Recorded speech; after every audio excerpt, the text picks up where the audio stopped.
కామారెడ్డి జిల్లా కేంద్రంలోని శ్రీకృష్ణ ధ్యాన మందిరం 10వ వార్షికోత్సవం సందర్భంగా మహంత్ శ్రీ గాంధార్కరి బాబా అఖిల భారతీయ మహాన్భావ్ పరిషత్ తెలంగాణ రాష్ట్ర అధ్యక్షులు శ్రీకృష్ణ ధ్యాన మందిరం అధ్యక్షులు మహంత్ శ్రీ గాంధార్కరి బాబా ఆధ్వర్యంలో 10వ వార్షికోత్సవం అత్యంత వైభవంగా నిర్వహించారు. ఈ కార్యక్రమానికి ముఖ్య అతిథులు కౌన్సిలర్ నిట్టు కృష్ణమోహన్ రావు, లింగంపల్లి మచాలే బాబా, నిజాంబాద్ సంతరాజ్ బాబా, పొత్తంగల్ కిషన్ రావు, తెలంగాణ PRDU జిల్లా అధ్యక్షులు ఆంబీర్ మనోహర్ రావు, డాక్టర్ రామ్ సింగ్ హాజరయ్యారు. శ్రీకృష్ణ ధ్యాన మందిరం 10వ వార్షికోత్సవం సందర్భంగా లింగంపల్లి శ్రీకృష్ణ మందిరం నుండి 30 మంది భక్తులు కాలినడక ద్వారా శ్రీకృష్ణ ధ్యాన మందిరం వరకు రావడం జరిగిందని, అనంతరం అన్నదాన కార్యక్రమం నిర్వహించడం జరిగిందని తెలిపారు. ఈ కార్యక్రమంలో డబ్బా రాజ్యం, దత్తాత్రిరావు, విఠలరావు, భక్తులు, మహిళలు పెద్ద సంఖ్యలో పాల్గొన్నారు.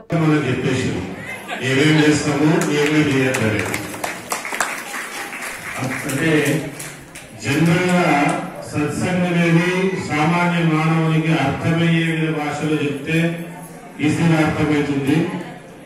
ఆ భాషలో మనకు క్లియర్ గా చెప్పినటువంటి రామ్ సింగ్ గారికి ధన్యవాదాలు చెప్తున్నాను ప్రత్యేకంగా.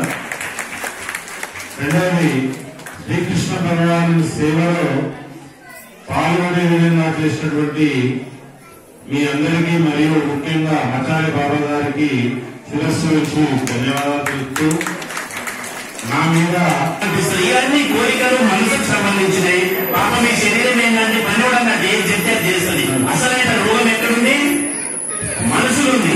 ఆ మనసును భగవంతుడికి ఇచ్చేస్తున్నాం ఒక పుష్పం రూపంగా. కాబట్టి ఇక తర్వాత మనకు ఏ రకమైన మన అనేది లేదన్నమాట. అంటే కృష్ణ పరమాత్ముడు ఆ రకంగా ఉంటూ ఒక 5 నటాలను మనం గుర్తుపెట్టుకోవాలా.